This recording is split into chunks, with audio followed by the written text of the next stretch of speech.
ночные сторожа здесь у нас и дневной охранник здесь. Но практически дневной охранник делает обход территории и стоит на воротах. Вы видели, ворота закрыты у нас. Бул бакчада учурда 250ге жакын бала тарбияланат. 25 жылдан бери балдарды тарбиялап чоңойткон бакчада мурда буга окшогон кооптуу окуя катталган эмес. Жетекчисинин айтымында окуя бакчада болуусу мүмкүн эмес. Анткени имараттын 7 жеринде видео көзөмөл орнотулуп, күзөтчүлөр текшерип турат. Андай жаман окуяга бир жол берүү бизде мүмкүн эмес. Деги эле мен ошол окуяны четке кагалам. Себеби биздин бала бакчада ар бир тайпада өзүнүн бир китепче ачып койгонбуз. Ал китепчеде кол коюу менен ата энеге тапшырып, кайра алып кетип аткан учурда кол коюу менен алып кетишет. Эми азыркы учурда тергөө амалдары жүрүп атат. Эми биз ал жөнүндө действительно укук коргоо органдарына өтүнүп суранып кетер элем. Так туура тактап иликтеп беришсе деп.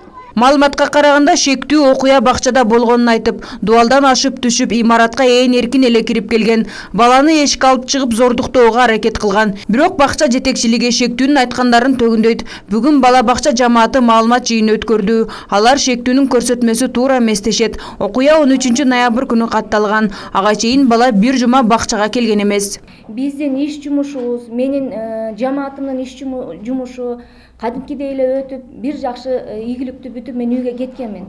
Эми негизи бала бир жума келген эмес бакчага. Анан келип понедельник, вторник күнү келген. Бала кадимкидей ойноп, бала бакчада жакшына болуп, атасы алып келип, апасы алып кетип, ошол күнүмдүк режим боюнча болгон бул окуя. Ал эми жактоочунун айтымында бакчаны күнөөлөө максатында шектүү деп кармалган баланы укук коргоо органдары атайын уюштуруп сүйлөгөн сөздөрүнө чейин үйрөтүп жатат. Ал аз келген зип бакчаны кайтарган күзөтчүлөрдөн бери уруп коркутууга чейин барууда. Эми берде бул баланын атасы ким экенин мен айтпай эле коеюн, силер билесиңер, жашыруу сыр бойдон калсын.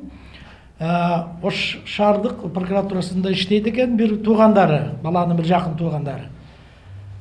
Милиция, Ош шаардык милициясы, ошол прокуратура менен чогуу иштешип атат. Ошон үчүн мен бүгүн кече отвод келтиргем шаардык милицияга.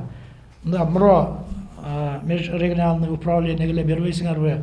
Ошол эле текшерсин десем, тергөөчү кайра менен суранып атат. Ошол садиктин ичинде дагы байке эме жоголгон турбайбы дейт. 2000 сом акчасы менен кошелек түшүп калган экен. Ошондо жана бомжурдап кетип турган ошол боюнча.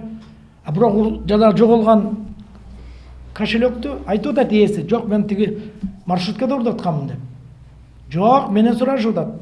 Маршруткада эмес, садиктин ичинде урдат деп жаздырып бериң деп атат. Учурда бул факты боюнча териштирүү иштери жүрүп жатат. Шектүү катары дагы бир бала кармалган. Бирок Ош шаардык милиция бөлүмү окуя боюнча маалымат берүүдөн баш тартты. Фироза Ашымбаева, Талгат Акылбек уулу, жаңылыктар.